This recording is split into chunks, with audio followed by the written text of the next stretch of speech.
ہاں اگر میرے نام نہاد دیسی سائنسدان، عصری علوم کے حامل استاد اور میرے نکمے ڈاکٹرز اپنی نااہلی چھپائیں گے تو وہ مولوی کا موازنہ سائنسدان سے کریں گے۔ کیا وجہ ہے کہ اسرائیل کا ڈیفنس سسٹم پوری دنیا کے اندر مشہور ہے؟ جی ہاں ناظرین، وجہ یہ ہے کہ اسرائیل کا سائنسدان گھسے پٹے فلسفے نہیں جھاڑتا۔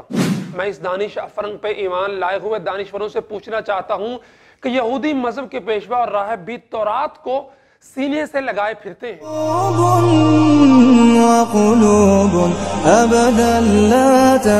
السلام علیکم ناظرین، میں ہوں آپ کا میزبان عمار خان یاسر اور آپ دیکھ رہے ہیں زوم میڈیا۔ ناظرین، ایک جملہ آپ نے بارہا سنا اور پڑھا ہوگا کہ دنیا چاند پر پہنچ گئی لیکن مولوی ابھی تک حلال و حرام میں کیوں الجھا ہے؟ اگر کوئی شخص کسی فزکس کے پروفیسر سے پوچھے کہ وہ پھل کیوں نہیں بیچ رہا، کسی ڈاکٹر سے پوچھے کہ وہ ریاضی کیوں نہیں پڑھا رہا، کسی قاضی سے یہ پوچھا جائے کہ وہ اچھی عمارتیں کیوں نہیں بنا رہا، یا کسی وکیل پر یہ اعتراض کیا جائے کہ وہ کرونا وائرس کے حوالے سے ویکسین بنانے کے بجائے پاکستان پینل کوڈ کی دفعات میں کیوں الجھا ہے، تو یہ سب کیسا ہوگا؟ ایک متوسط ذہن والا شخص بھی ایسے اعتراض کو فضول اور بیہودہ گردانتے ہوئے کہے گا کہ جس کا کام اسی کو ساجھے۔ قاضی کا کام انصاف دینا، انجینئر کا کام عمارتیں بنانا، ڈاکٹر کا کام ویکسین بنانا ہے، اور انہی سے اس تمام سوالوں کے بارے میں پوچھا جائے گا۔ دنیا چاند پر پہنچ گئی اور ملا آج بھی وضو کی سنتوں اور مستحبات میں پھنسا ہوا ہے۔ یہ جملہ آپ اکثر سو کالڈ لبرلز، پرویز ہود جیسے سائنسدانوں اور حسن نثار جیسے دانشوروں کے منہ سے سنتے آئے ہوں گے۔ آج ہم اس جملے کی کلی کھولتے ہیں اور اس ڈھکوسلے سے پردہ ہٹانے کی کوشش کرتے ہیں جس کی آڑ میں یہ دیسی لبرلز اپنی نااہلیت چھپاتے ہوئے غلط مبحث کے مرتکب ہوتے ہیں۔ ہمارے دیسی دانشور فرماتے ہیں کہ دنیا چاند پر پہنچ گئی اور مولوی اب بھی استنجا کے مسائل بیان کر رہا ہے۔ میں ان نام نہاد دانشوروں کی ڈھیر ساری معلومات میں ادنا اضافے کی گستاخی کرتے ہوئے پوچھنا چاہتا ہوں کہ مذہب عیسائیت کا علمبردار اور چرچ کا فادر بھی اپنے دین کی ترویج کرتا ہے، انجیل کی آیات پڑھتا ہے، بپتسمہ کی بات کرتا ہے، اعتراف گناہ کی دعوت دیتا ہے، تو کیا وجہ ہے کہ مذہب عیسائیت کی آماج گاہ یورپ اور امریکہ ترقی کی راہوں پر گامزن ہیں؟ وہ کیوں کر چاند پر ڈورے ڈال رہے ہیں اور نت نئی ٹیکنالوجی سے دنیا پر قبضے کی کوشش کر رہے ہیں؟ کیا وجہ ہے کہ ان کا پوپ اور ان کا ملا ان کی بے مثل ترقی کی راہ میں روڑے نہیں اٹکاتا؟ کیا وجہ ہے کہ ان کے فادر کی آیتیں مریخ کو ان کی نظروں سے اوجھل کرنے میں ناکام ہیں؟ کیا وجہ ہے کہ ان کا چرچ ان کی مضبوط معیشت کو درم برم کرنے سے گریزاں ہے؟ کیا وجہ ہے کہ انجیل کی آیتیں انہیں آگے بڑھنے سے نہیں روک رہی؟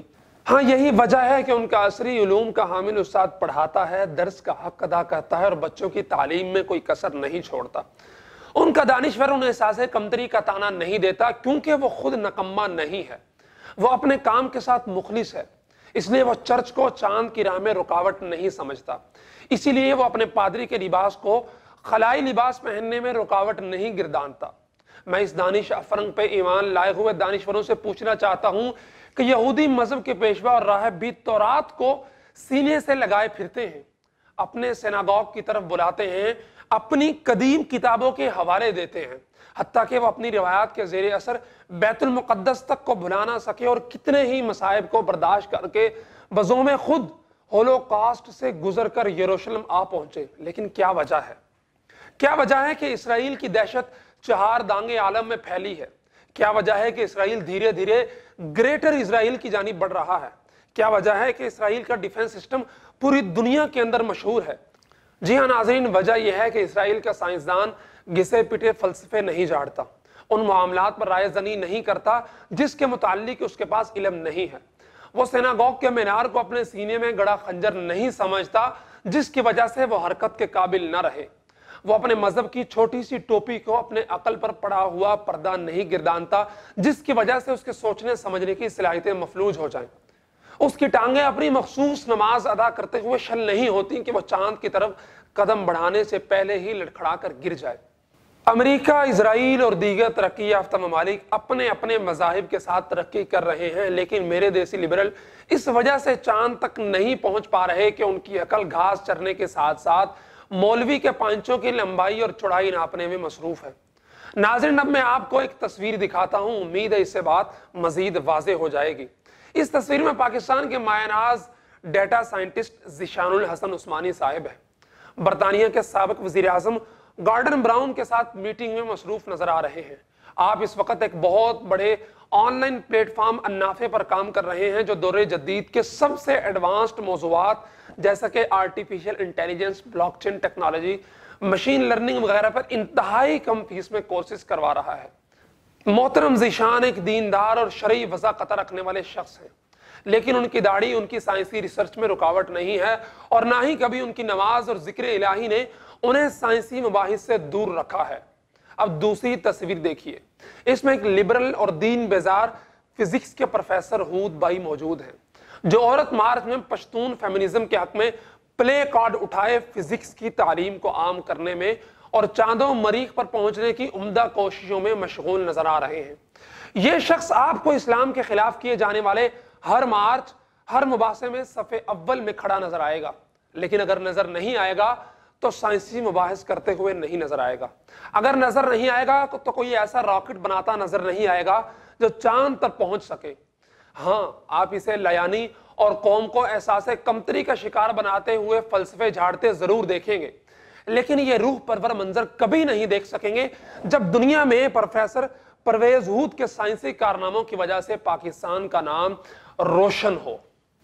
ناظرین کرام، مولوی تنقید سے مبرہ ہرگز نہیں، لیکن اگر تنقید کرنے والا ان پر تنقید کرتا ہے، ان سے سوال کرتا ہے، تو وہ اسی کے متعلق کرے گا جس کا مولوی دعویٰ رکھتا ہے۔ وہ مولوی کا موازنہ کرے گا تو چرچ کے فادر سے، کسی راہب سے اور دوسرے مذاہب کے پیشواؤں سے کرے گا، اور دیکھے گا کہ دونوں میں سے کون اپنی ذمہ داری پوری کر رہا ہے۔ معترض مسجد کا مقابلہ چرچ سے یا سیناگوگ سے کرے گا، اور دیکھے گا دونوں میں سے کون اپنے ہدف تک پہنچ پا رہے ہیں۔ ہاں، اگر میرے نام نہاد دیسی سائنسدان، عصری علوم کے حامل استاد اور میرے نکمے ڈاکٹرز اپنی نااہلی چھپائیں گے تو وہ مولوی کا موازنہ سائنسدان سے کریں گے اور خود پتلی گلی سے کھسک لیں گے۔ وہ مسجد کا مقابلہ جدید سائنسی یونیورسٹی سے کریں گے اور اپنی قابلیت پر اٹھنے والے سوالات کا گلا گھونٹ دیں گے۔ حیرت ہے، جو اعتراض آپ کو خود پر کرنا چاہیے تھے آپ وہ مولوی پر کر رہے ہیں۔ مولوی نے تو سائنس نہیں پڑھی، آپ نے پڑھی ہے۔ کئی سال انجینئرنگ یونیورسٹیوں اور کئی سال میڈیکل کالجز میں پڑھ کر آپ فارغ التحصیل ہوئے۔ یہ کام تو آپ کو کرنے چاہیے تھے اور ملک کا نام روشن کرنا چاہیے تھا۔ اس میں مولوی کا کیا قصور ہے؟ مولوی کا کام تو یہ ہے کہ وہ علوم دین کو سیکھے، اس کی ضروریات کو پورا کرے۔ اس کا کام تو یہ ہے کہ وہ لوگوں کو دین کی طرف مائل کرے، دعوت الحق دے، معاشرے کی دینی ضروریات کو پورا کرے۔ مولوی سے اگر سوال ہو سکتا ہے تو اس کی ذمہ داریوں کے متعلق، نہ کہ کسی بیماری کی ویکسین ایجاد کرنے یا چاند پر پہنچنے کے بارے میں۔ اگر ہم نے آگے بڑھنا ہے تو ہمیں یہ روش ترک کرنا ہوگی، ہمیں اپنی غلطی ماننا ہوگی، ہمیں دوسروں پر الزامات تھوپ کر اپنی برتری ثابت کرنے کے رویے سے دستبردار ہونا ہوگا۔ ہمیں ماننا ہوگا کہ ہمارا استاد صحیح طرح سے نہیں پڑھا رہا۔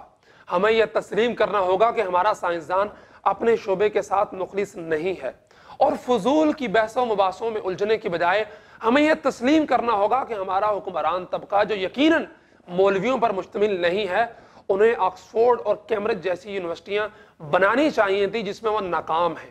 اگر ہمارے ہاں کا سائنسدان چاند پر نہیں پہنچ سکا تو اس کی وجہ یہ نہیں کہ ملا نے اس کا پائنچا پکڑ رکھا ہے، بلکہ وجہ اس کی اپنی نااہلی ہے۔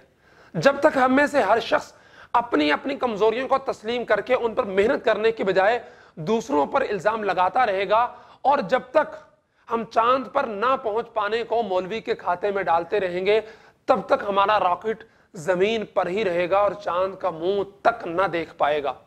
ناظرین، جو لوگ یہ کہتے ہیں کہ دنیا چاند پر پہنچ گئی اور ملا اب تک سنتوں مستحبات کی فضول مباحث کے اندر الجھا ہے، ان سے میرا بھی آخر میں ایک چھوٹا سا سوال ہے۔ جناب والا، آپ تو ان فضول مباحث پہ بھی نہیں الجھے، آپ ہی ذرا بتائیے کہ آپ کتنی دفعہ چاند پر جا چکے ہیں؟ اگر ان کا جواب کوئی ملے تو مجھے ضرور بتائیے گا۔ اسی کے ساتھ اجازت دیجیے اپنے میزبان عمار خان یاسر کو، اور دیکھتے رہیے زوم میڈیا۔ بہت شکریہ۔